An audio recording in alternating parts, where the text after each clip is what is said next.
Selamat pagi saudara, kembali bertemu dalam GPD Film Matimas Menyapa dimanapun Anda berada. Firman Tuhan bagi kita pagi hari ini terdapat dalam Yohanes pasal 20 ayat 19 sampai dengan ayat yang ke-20. Saya akan bacakan kita semua. Begini bunyi firman Tuhan. Ketika hari sudah malam, pada hari pertama minggu itu, berkumpullah murid-murid Yesus di tempat dengan pintu-pintu yang terkunci karena mereka takut kepada orang-orang Yahudi. Pada waktu itu datanglah Yesus dan berdiri di tengah-tengah mereka dan berkata, "Damai sejahtera bagi kamu." Dan sesudah berkata demikian, ia menunjukkan tangannya dan lambungnya kepada mereka. Murid-murid itu bersukacita ketika mereka melihat Tuhan. Puji Tuhan. Terima kasih Tuhan. Ayat-ayat ini menceritakan bagaimana keadaan murid-murid setelah Yesus disalibkan. Mereka ada dalam keadaan ketakutan pada waktu itu. Mereka dalam keadaan tertekan, sehingga mereka berkumpul di satu tempat, dikatakan dengan pintu-pintu yang terkunci. Mereka takut kalau orang Yahudi datang dan akan menangkap mereka, dan kemudian mereka akan bernasib sama dengan Yesus. Saudara kata Tuhan, namun hal berubah ketika dikatakan Yesus menampakkan diri kepada murid-murid.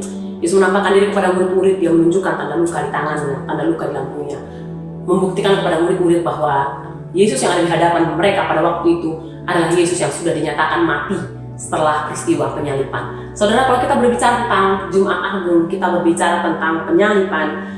Di sana kita berbicara tentang kematian.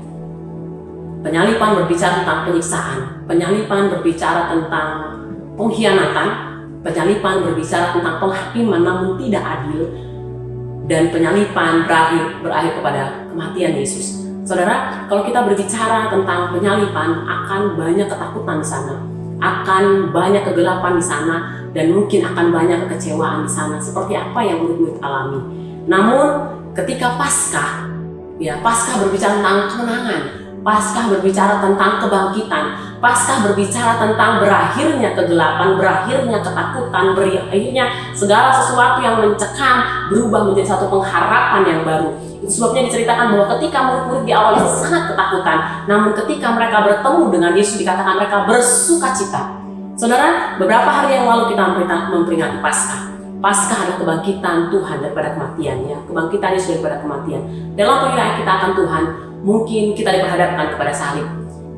Ketika dalam pengiran kita akan Tuhan, mungkin kita juga diperhadapkan kepada kegelapan.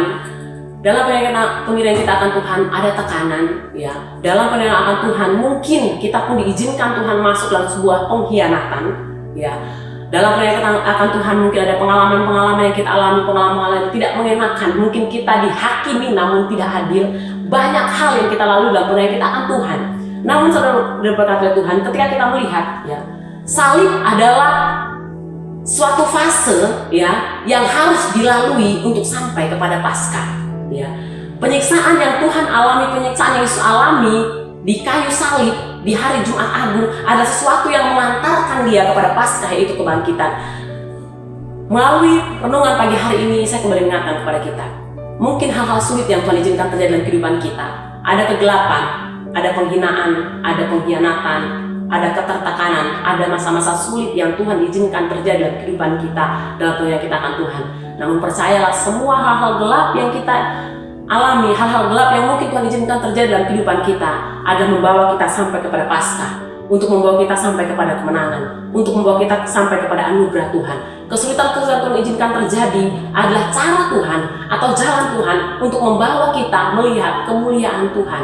Sebagai orang percaya, saat ini apapun yang Tuhan izinkan terjadi, satu hal yang kembali saya ingin ingatkan bagi setiap kita, tetap percaya, tetap berharap, ya. Yesus sudah bangkit membawa pengharapan yang baru. Yesus sudah bangkit mengalahkan segala kegelapan. Yesus sudah bangkit mengalahkan segala ketakutan. Bagi setiap kita orang yang percaya bahwa Yesus bangkit bagi setiap kehidupan kita, maka apapun yang Tuhan izinkan terjadi dalam setiap kehidupan kita saat ini, jangan pernah menyerah. Ada kemenangan bagi setiap kehidupan kita yang percaya. Kegelapan itu akan berakhir, ketakutan itu akan berakhir, ketertekanan itu akan selesai. Karena Yesus yang mati bagi kita, sudah bangkit bagi kita semua dan mengerjakan kemenangan bagi setiap kehidupan kita. Bagi setiap kita orang percaya, tetap setia, andalkan Tuhan, karena Tuhan akan mengerjakan kemenangan bagi setiap kita yang percaya. Puji Tuhan, biarlah ini boleh berkati setiap kehidupan kita. Mari kita bersatu dalam doa. Bapa, kami bersyukur buat kebaikan Tuhan yang berlaku dalam setiap kehidupan kami. Terima kasih Kau sudah menanggung salib bagi setiap kehidupan kami. Dan terima kasih Tuhan sudah bangkit, memberikan kemenangan bagi setiap kehidupan kami. Dan saat ini Tuhan, apapun yang kami alami, apapun yang Tuhan izinkan terjadi dalam kehidupan kami, Biarlah Roh Kudus berikan kami kekuatan, berikan kami kemampuan, sehingga kami terus mengarahkan pandangan kami kepada Tuhan. Berarti Tuhan datangnya pertolongan. Biarlah pengharapan daripada Allah yang senantiasa menghidupkan setiap kehidupan kami. Kami bersyukur buat persekutuan kami di dasar pagi hari ini. Kami bersyukur buat kesempatan yang baru yang Tuhan beri bagi kami. Dan pagi hari kami akan melangkah bersama-sama dengan Engkau dengan pengucapan syukur dalam satu nama yang ajaib, dalam nama Tuhan Yesus Kristus. Haleluya. Amin. Puji Tuhan, selamat pagi. Tuhan Yesus berkati.